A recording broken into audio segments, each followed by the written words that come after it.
Al mes siguiente, el gobierno de los Estados Unidos declaraba: los poderes aliados y los Estados Unidos tienen que depender en gran parte sobre la producción de azúcar de Cuba.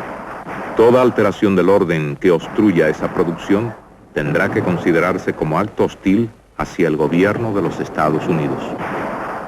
Eso fue suficiente para que los aguerridos liberales depusieran las armas.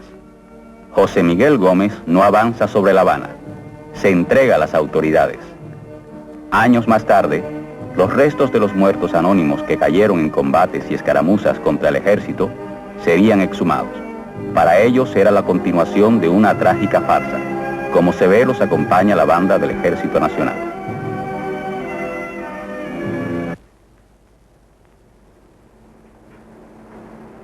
La producción azucarera de Europa estaba en crisis. Cuba debía suplir esa necesidad. Entre 1915 y 1922 se desarrolla una impetuosa escalada de inversiones yanquis. En Oriente y Camagüey se construyen decenas de modernos y eficientes centrales azucareros, capaces algunos de procesar 1 millón de arrobas de caña cada día. El ritmo de la rapacidad es brutal. Solo 5 compañías llegan a poseer 34 fábricas y más de 60.000 caballerías de tierra. Los precios del azúcar se multiplican por 10. El valor de la zafra se eleva a más de $1.000 millones. El comercio con los Estados Unidos se desarrolla en una proporción gigantescamente similar. Eran las vacas gordas, la febril y macabra danza de los millones.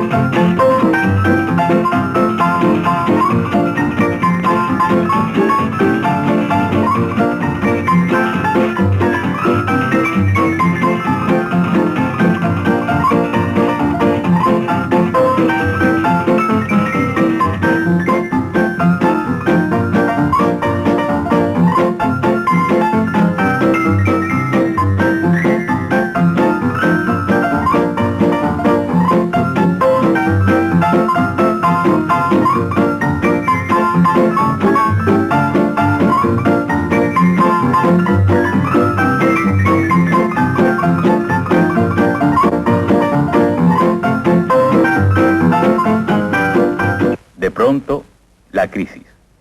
La guerra había terminado.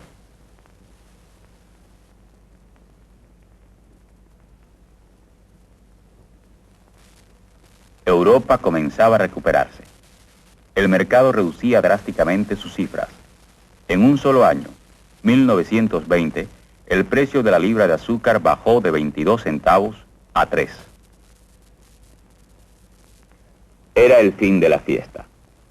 El día 6 de octubre de 1920, todos los tenedores de cuentas se presentaron en los bancos a exigir la devolución del dinero. Los banqueros y hacendados cubanos, envueltos en la especulación de tiempos de guerra, no pudieron responder. Era el crack. Los capitalistas cubanos quisieron protegerse y lograron la ley de moratoria bancaria que suspendía los cobros durante 3 meses.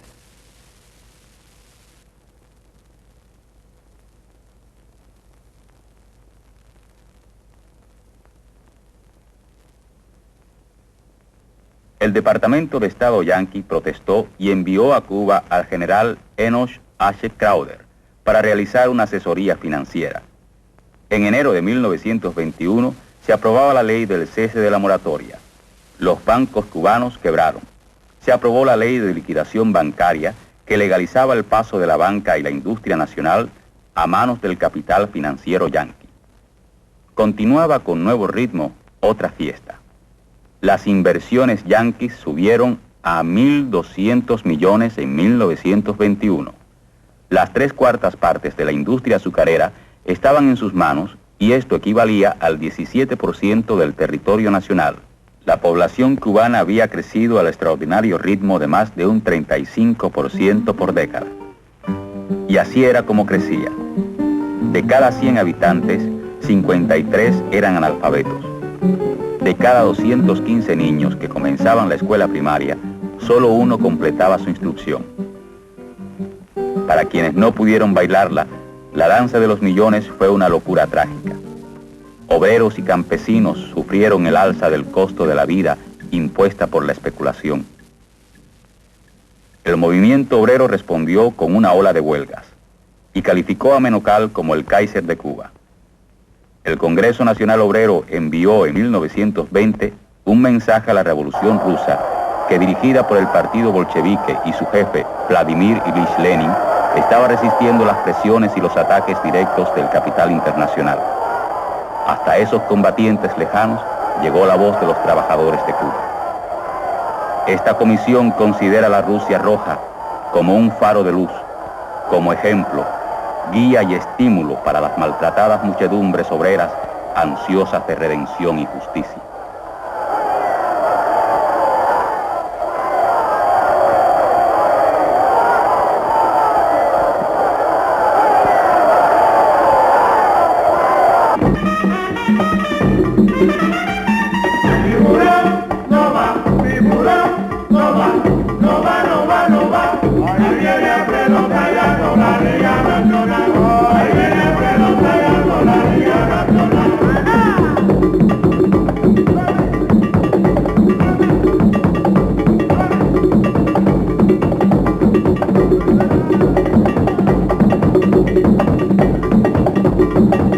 Zayas y Alfonso, Alfredo, alias El Pesetero, ocupación, presidente de la República.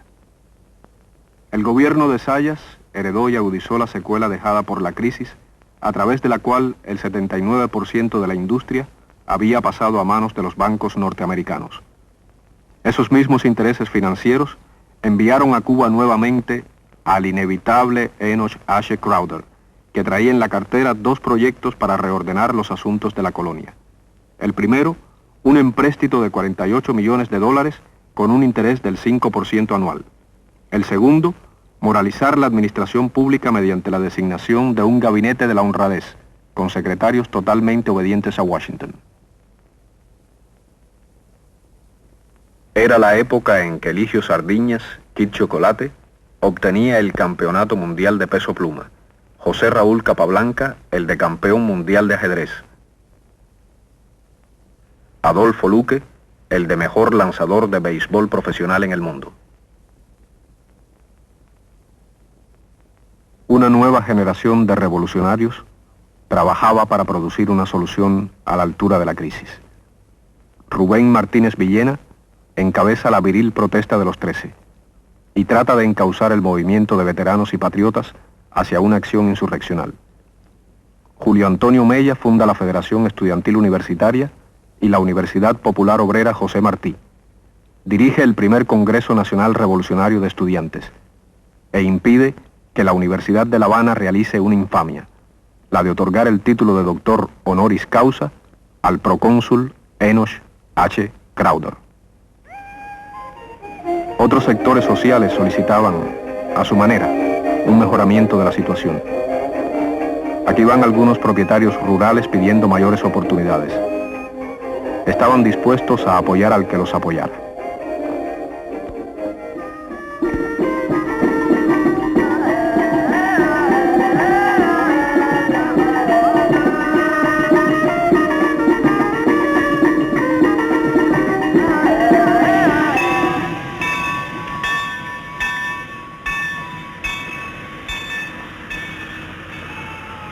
En 1925 escala la presidencia otro general, Gerardo Machado y Morales, y hace frente a la honda crisis estructural de la economía cubana mediante una combinación original y altamente explosiva. Continuar sirviendo los intereses yanquis, hegemonizar el tímido esbozo de movimiento burgués que se desarrolla en la República y liquidar por medio de la represión el creciente movimiento popular revolucionario. Lanza una consigna electoral demagógica. Agua, caminos y escuelas. Y desarrolla un plan de obras públicas entre las que se destaca la construcción de la carretera central. Los voraces políticos se enriquecen. Como símbolo y síntesis de esa república, se terminará la construcción de un suntuoso e improductivo edificio, copia de un original yanqui, donde la politiquería construirá la patria. Ahí está el Capitolio Nacional.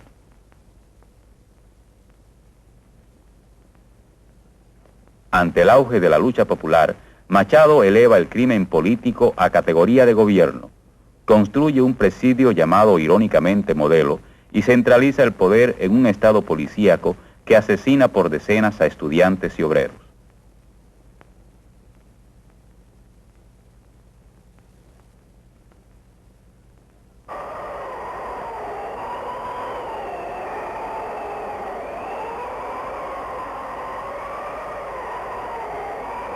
Una catástrofe natural se une a la catástrofe histórica que sufría la República. En 1926, un violento ciclón azota la isla. A su paso, ha dejado más de 600 muertos, 5.000 casas dañadas, 300 embarcaciones hundidas, 120.000 árboles derribados y un número indeterminado de heridos. Mientras tanto, otra estatua. Esta es del ya conocido don Tomás Estrada Palma. De estatua a estatua, generales y doctores muestran una voluntad de parecerse y lo logran. Ahí están Zayas y Machado. Son iguales.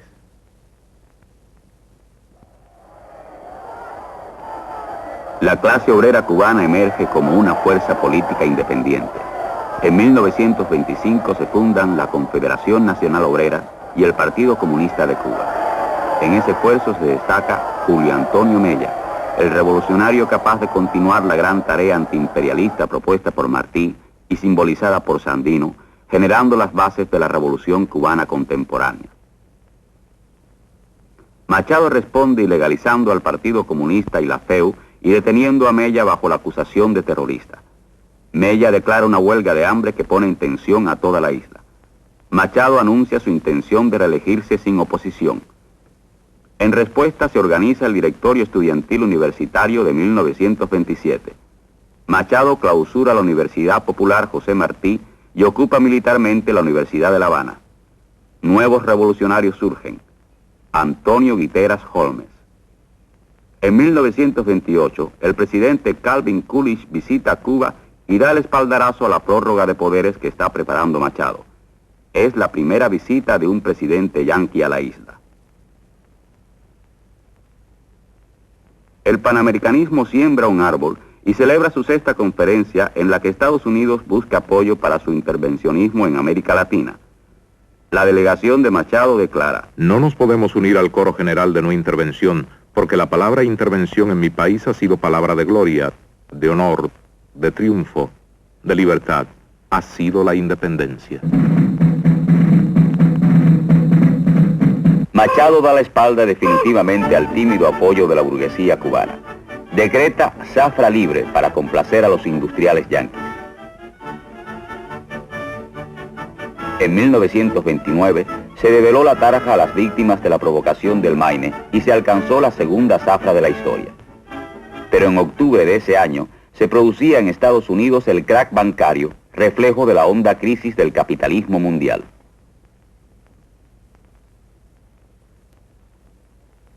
Machado decreta la restricción de la zafra azucarera en un inútil intento por reducir la superproducción mundial y obtener un alza de los precios. Para Cuba, este lado de la crisis. En 1932, el precio de la libra de azúcar no llegaba a 1 centavo, el más bajo en toda su historia. Al año siguiente, el monto de la zafra no alcanzó los 2 millones de toneladas, pero los desempleados casi llegaron a 1 millón.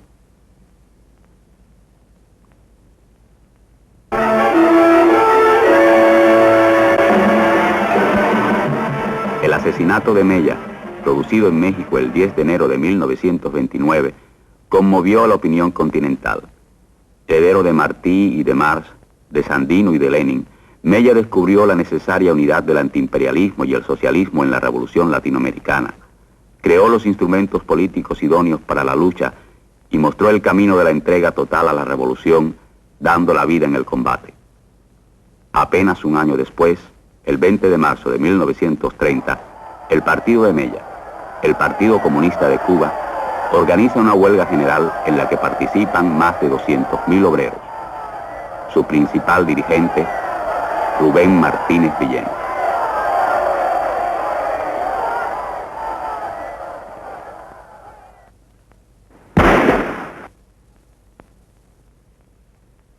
El 30 de septiembre, los estudiantes convocan una manifestación que es reprimida brutalmente por la tiranía. Allí cae asesinado Rafael Trejo y es herido Pablo de la Torriente Brau. Se organiza entonces un nuevo directorio estudiantil. Los estudiantes querían llegar hasta la casa de Enrique José Varona, un ilustre pensador en quien reconocían un maestro de la nación. Nación que estaban descubriendo también en los estudios de Fernando Ortiz, Ramiro Guerra, de Emilio Roy, de una nación que redescubría pluralmente su terco y singular rostro independiente. En 1924, Víctor Manuel pinta La Gitana Tropical. En 1926, Antonio María Romeu compone Tres Lindas Cubanas y Miguel Matamoros Son de la Loma. Serán de La Habana, serán de Santiago, tierra soberana. En 1928, Amadeo Roldán estrena La Rebambaramba. En 1930, Nicolás Guillén publica Los Motivos del Son. Adivinanza de la esperanza, lo mío es tuyo, lo tuyo es mío, toda la sangre formando un río. El terreno de la oposición no es homogéneo. En él están las viejas agrupaciones políticas burguesas, desplazadas por la reelección machadista, dirigidas por generales, como el expresidente Menocal y el aspirante Mendieta. El ABC, estructura fascista y táctica terrorista de lucha. El directorio estudiantil universitario, donde confluían revolucionarios y reformistas. El Partido Comunista y sus organizaciones afines, la Confederación Nacional Obrera y el Sindicato Nacional de Obreros de la Industria Azucarera. El ala izquierda estudiantil y Antonio Guiteras y sus seguidores, que pugnaban por una revolución social de profundo contenido antiimperialista. En 1933, la lucha de clases alcanza los niveles más altos de la historia republicana. Antonio Guiteras toma el cuartel de San Luis y se dispone a atacar a Bayamo. Una creciente ola de huelgas políticas impulsadas por el Partido Comunista se extiende por los centrales azucareros. Ese mismo mes, el imperialismo envió a La Habana a su más hábil diplomático, Benjamin Sommer Welles, subsecretario de Estado para Asuntos Latinoamericanos. Al mismo tiempo, barcos de guerra yanquis rodean la isla.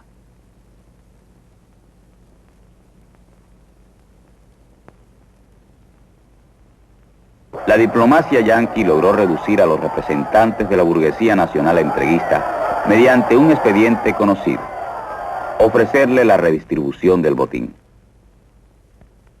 Welles había invitado a Machado a retirarse sano, salvo y millonario, pero el proletariado, los campesinos, los estudiantes, la pequeña burguesía radicalizada no estaban dispuestos a esperar. Tras una victoriosa huelga general, cayó el gobierno de Gerardo Machado y Morales. Era el 12 de agosto de 1933. ¿Quién tiró la bomba? ¿Quién tiró? ¿Quién tiró? ¿Quién tiró? ¿Quién tiró la bomba? ¿Quién tiró? ¿Quién tiró? ¿Quién tiró? ¿Quién tiró la bomba? ¿Quién tiró? ¿Quién tiró? ¿Quién tiró? Por orden del coronel, registra la policía. Por orden del coronel, registra la policía.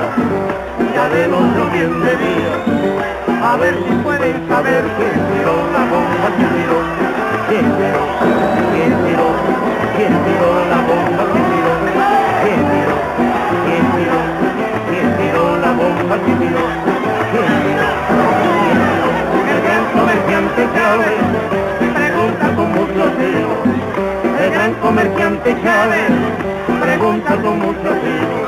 El secreto a tu vecino, dime viejo, si tú sabes quién tiró la bomba, quién tiró, quién tiró, quién tiró, quién tiró la bomba, quién tiró, quién tiró, quién tiró, quién tiró la bomba, quién tiró. Ante el vacío de poder, Welles y la derecha abren paso a la designación de un presidente adecuado, Carlos Manuel de Céspedes. Escuchemos un discurso. Cuban people expect me to establish with the United States of America a favorable interchange of products that may be beneficial to both nations.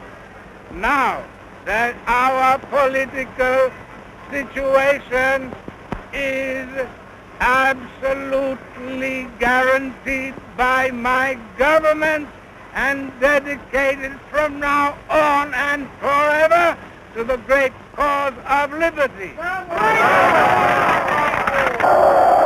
Welles parecía dominar la situación del gobierno, pero la lucha antiimperialista de obreros, campesinos y estudiantes probaba que el pueblo había reconocido detrás de los sirvientes de turno al verdadero enemigo.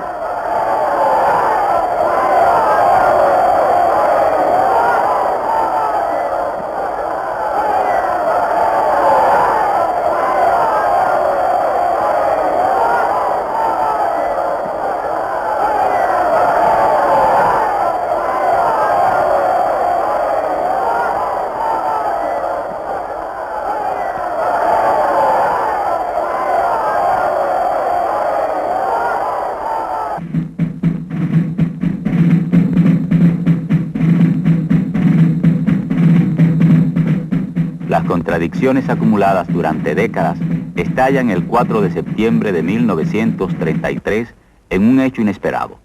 Un golpe de Estado dirigido por sargentos derroca a Céspedes e instaura en el gobierno una pentarquía. El sargento Fulgencio Batista, uno de los participantes en el golpe, es nombrado coronel y asume la jefatura del ejército. La pentarquía cede el paso en menos de una semana al gobierno de uno de sus miembros, el profesor Ramón Grau San Martín. Antonio Guiteras es nombrado ministro de Gobernación, Guerra y Marina. Había comenzado el gobierno de los 100 días, el primero en la historia republicana no nombrado y no reconocido por el imperialismo. Apenas 15 días después, el 29 de septiembre, el ejército, siguiendo órdenes de Batista, ametralla al pueblo que asiste al entierro de las cenizas de Mella. Allí, Rubén Martínez Villena dejaría el último rastro magnífico de su voz. Estamos aquí para tributar el homenaje merecido a Julio Antonio Mella, que entregó su juventud, su inteligencia, todo su esfuerzo y todo el esplendor de su vida a la causa de los pobres del mundo, de los explotados, de los humildes. El gobierno provisional era un cúmulo de contradicciones. Moviéndose hacia la extrema derecha, Batista. En el centro, Grau. En la izquierda radical, Antonio Guiteras.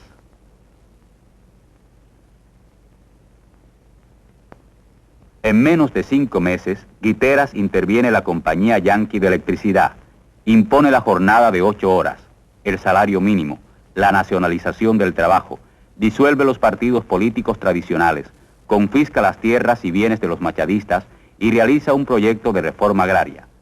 Es el momento revolucionario más alto de la historia republicana dentro del gobierno de un presidente ambiguo e inconsistente.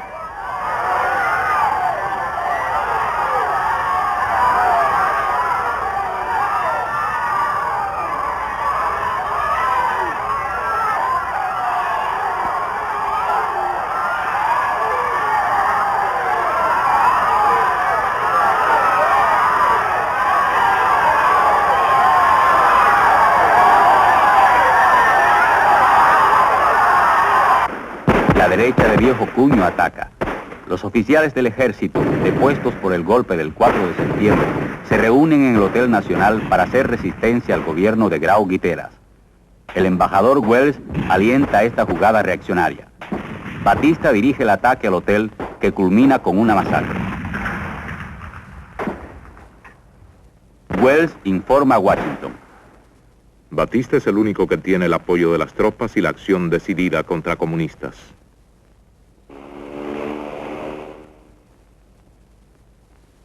El 18 de diciembre de 1933 llega a La Habana Jefferson Caffery, el nuevo embajador, con la misión de completar los planes de Welles, eliminar el gobierno de Grau Guiteras.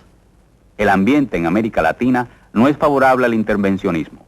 En Montevideo se celebra la 7ª Conferencia Panamericana, donde la delegación de Cuba denuncia el injerencismo yanqui. Batista profundiza su traición entrevistándose con Caffery.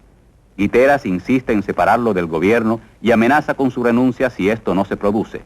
Grau, exacta expresión de la inconsistencia del reformismo, apoya a Batista. El 15 de enero de 1934, combatido a sangre y fuego, cae el gobierno de Grau Guiteras. Frente a Palacio, Batista reprime al pueblo que se congrega para darle un último apoyo al gobierno que ha caído.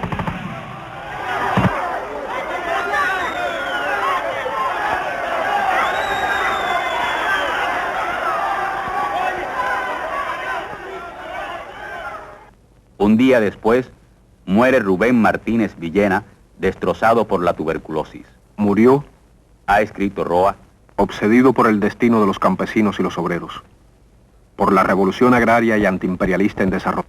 el imperialismo tiene ya un prospecto de hombre fuerte. Hombre fuerte que no es este que vemos aquí. Carlos Hevia fue presidente de la República por un poco más de tiempo que el que duran las imágenes suyas. El hombre fuerte era Batista, quien nombró a Carlos Mendieta y Montefur, la mula dócil de Colombia, el nuevo presidente, como el mejor representante del programa del 4 de septiembre.